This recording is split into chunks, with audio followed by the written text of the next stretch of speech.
Secunderabad city civil కోర్టులో bomb squad తనిఖీలు. Bomb బెదిరింపు కాల్తో అన్ని కోర్టుల తనిఖీ చేయాలని ఉన్నత అధికారుల ఆదేశం. కోర్టు నుంచి అందరినీ బయటకు పంపి తనిఖీ చేస్తున్న బాంబ్ స్క్వాడ్. కోర్టులో కనీసం మెటల్ డిటెక్టర్లు కూడా లేవని, తమకు భద్రత కరువైందని అడ్వకేట్ల ఆగ్రహం.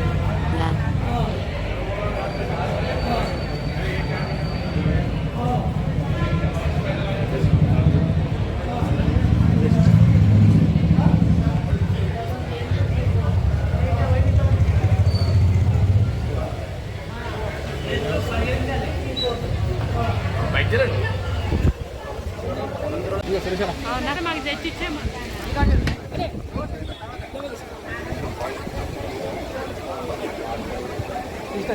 ఈ నంబర్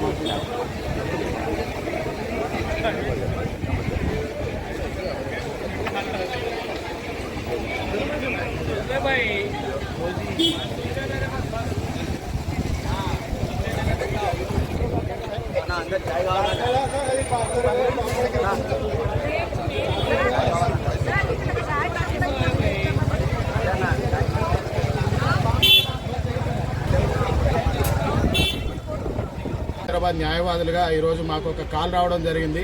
ఈరోజు సికింద్రాబాద్ కోర్టు ప్రాంగణంలో బాంబు ఉందని చెప్పేసి ఈరోజు ఈ పరిస్థితిలో కోర్టు మొత్తాన్ని కూడా మనం వెకేట్ చేయడం జరిగింది. ఇటువంటి కాళ్ళు ఈ మధ్యలో సర్వసాధారణమైనప్పటికీ మా సికింద్రాబాద్లో కోర్టులోకి రావడం ఈ 5 సంవత్సరాల్లో ఇదే మేము ప్రథమంగా భావిస్తున్నాము. ఈరోజు ఏదైతే మేము లైట్ డిటెక్టర్ ఇలాంటివి అన్ని కోర్టులలో ఉన్నాయి, మ్యాక్సిమం మా సిటీ సివిల్ కోర్టు సికింద్రాబాద్ యూనిట్కి మాత్రం ఇంతవరకు అది మేము ఎంతోమంది జడ్జిలకి మేము మనవి చేసుకోవడం జరిగింది. అది ఒకటి మాకు రక్షణ చర్యల ప్రకారం అది పెట్టాలని చెప్పి ఇప్పటికీ అటువంటిది లేదు. అటువంటిది ఉంటే మాకు కొంచెం కాన్ఫిడెన్స్గా ఉండేదని మా న్యాయవాదులు అందరి తరపు నుంచి మేము కోరుతున్నాము. అదేవిధంగా ఈరోజు బాయ్కాట్ అనగానే మేము ఇప్పుడు బాంబు అనగానే భయపడుకుంటూ వెళ్ళిపోయాము. ఈ పోలీసులు ఎవరైతే వచ్చారో వాళ్ళు తగిన చర్యలు తీసుకొని ఇప్పుడు మా మొత్తం కోర్టు బిల్డింగ్ మొత్తం సోదాలు చేయడం జరుగుతుంది. సోదాల అనంతరం రేపటి నుంచి తిరిగి యథావిధిగా కోర్టు కొనసాగుతుంది. ఇటువంటి చర్యలు గతంలో జరిగినప్పటికీ ఇప్పుడు మళ్ళీ జరగకుండా ఉండాలంటే మా సిటీ సివిల్ కోర్టు సికింద్రాబాద్ ప్రాంగణంలో మరింత సెక్యూరిటీ భద్రత అనేది పెంచాలని చెప్పేసి మా హైకోర్టు అధికారులను మిగిలిన వారందరినీ కూడా మా సికింద్రాబాద్ కోర్టు న్యాయవాదుల తరపు నుంచి మా కమిటీ తరపు నుంచి కోరుతున్నాం.